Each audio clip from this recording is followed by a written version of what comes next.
एक बहुत बड़ा झूठ सामने आया है कि नूर बीबी को पकड़ने के लिए टीम जो है वो लाहौर रवाना हो गई है। और ये ऐसा क्यों सामने आया? ये इसलिए सामने आया कि टीम जो है वो अदालत में नहीं थी, यानी कि जिस टीम को ज़हीर को लाना था वो नहीं लाई, बल्कि दूसरे लोग ज़हीर को लेकर लाए। और ये कहा गया कि नूर बीबी और जो दीगर मफरूर मुल्ज़िमान हैं उनको पकड़ने के लिए वो वहाँ पे रवाना हो गए। अच्छा, उस हद तक प्रोग्रेस ये थी कि आईओ नहीं थे मौजूद। आज कोई जाहिद अली मेमन जो है पुलिस की तरफ से आए थे, उन्होंने एक रिपोर्ट जमा करवाई है जिसमें ये बताया गया है कि पार्टी पंजाब में है। ऐसे कोई प्रोग्रेस उसमें नहीं दिखाई गई, तो court is not satisfied to that extent.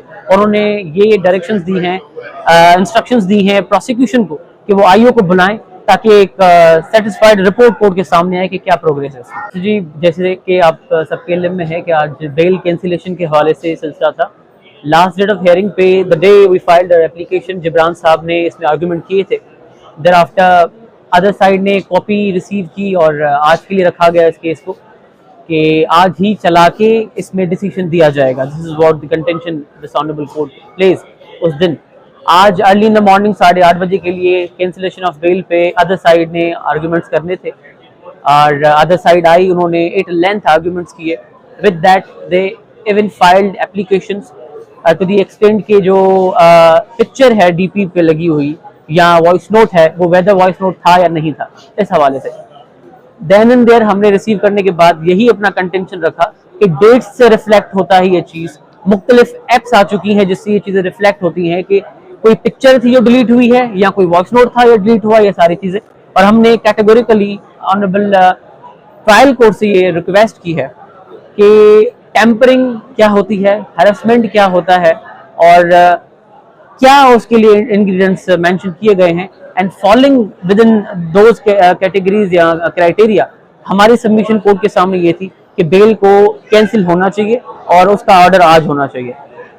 On the other hand learned council from the other side, उनके आर्ग्यूमेंट्स अल्टीमेटली वेरी करते थे हमारे आर्ग्यूमेंट से, और उनका कंटेंशन सिर्फ यही था कि ये जो पिक्चर लगी थी उस डेट पे या नहीं लगी थी, या ये वॉइस नोट था या नहीं था, क्योंकि वॉइस नोट भेजने के बाद डिलीट किया गया है और रिकवरी एप्स आप सबके इल्म में है कि मौजूद है, जिससे ये एटलीस्ट ये पता चलता है कि किस डेट में कितनी ड्यूरेशन का और क्या आया था, whether that was a voice note और अ पिक्चर, किस कैपेसिटी में भेजा गया था। देयर इज अ केस सब जुडिस बिफोर द कोर्ट, और आप विटनेस है, टेम्परिंग नहीं कर सकते। और जिसको मैसेज या वॉइस नोट भेजा गया है, he is complainant himself as a witness in the case. तो हमारी ये सबमिशन थी कोर्ट के सामने। कोर्ट ने आज ये कहा है, जो मेन ट्रायल का केस है उसमें 12 तारीख की डेट देते हुए कोर्ट ने अपनी ऑब्जर्वेशन इस हद तक दी है कि कोर्ट कोशिश करेगी कि आज ही की डेट में ऑर्डर पास कर दे बेल के ऊपर। बेल में आर्ग्यूमेंट्स दोनों पार्टी के कंप्लीट हैं और एक्सपेक्टेड है कि डिसीजन आज लेट आवर्स में आ जाए। तो उसमें कुछ चीज़ें जो माजी में जो 21 जुलाई के आसपास व्हाट्सएप पे मैसेज भेजे गए थे, उसमें कोई एतराफ़ किया कि वो भेजे गए थे और आपके नहीं भेजे गए? लेकिन वो तो बड़ा ऑब्वर्ट और ऑब्वियस है कोर्ट के सामने, उसको सिर्फ इस हद तक अदर साइड ने कह के खत्म कर दिया कि now it is a past and close transaction, उसके बाद का देखा जाएगा। तो ये एडमिटेड फैक्ट है और रिकॉर्ड पे आ चुकी हैं बातें कि उन्होंने ये चीज मानी है, मगर उसको इस हद तक उनके आर्गुमेंट को व्हाइट वॉश करने की कोशिश कि भाई पास्ट एंड क्लोज ट्रांजैक्शन है, दैट इज वाई जो है आर्गुमेंट उस पर ना करें। उसके बाद बेल ग्रांट होने के बाद कोई अगर उसकी इंफ्रिंजमेंट हुई है, तो वायोलेशन हुई है, तो उसमें देखा जाएगा। व्हाट्सएप के जो ट्रांजेक्ट है वो पाकिस्तान में नहीं होता।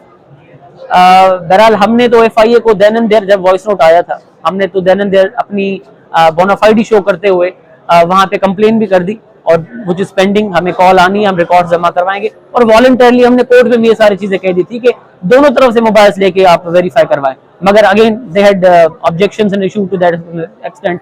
और वो ये कहना चाह रहे हैं कि व्हाट्सएप कंपनी जो यूएसए बेस्ड है, उनको कहें कि वो वेरीफाई करें। That was their contention. मैं समझता हूं कि ये this had nothing to do with the case, तो मैं इस पे कोई कमेंट नहीं करूंगा, मगर ये बात बहरहाल चली थी कि कसमों तक जिसको टर्न डाउन कर दिया गया था बाय द लर्नड जज। Again this has nothing to do with the case, so I won't comment on this. Thank you so much.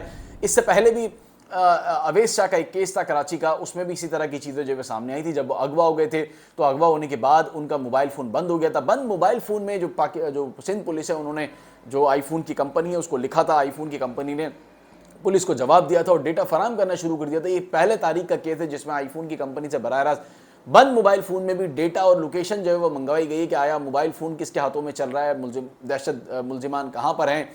तो ये इससे पहले भी हो चुका है, लेकिन वो एक अपनी नौइयत का एक बहुत बड़ा केस था पाकिस्तान का, कराची का, कि उनको अगवा कर लिया था अवेश शाह को, जो कि हाई कोर्ट के जज के जो वो बेटे थे साबिक। और फिर अब इसी तरह का दूसरी नौइयत का केस आया। अब इसमें देखना ये कि FIA जो है वो कितनी फुर्ती से जो है इस मामले को जो हल करती है, इस मामले को अपनी मंतकी अंजाम तक पहुंचाती है और तहकीकात जो है वो मुकम्मल करती है।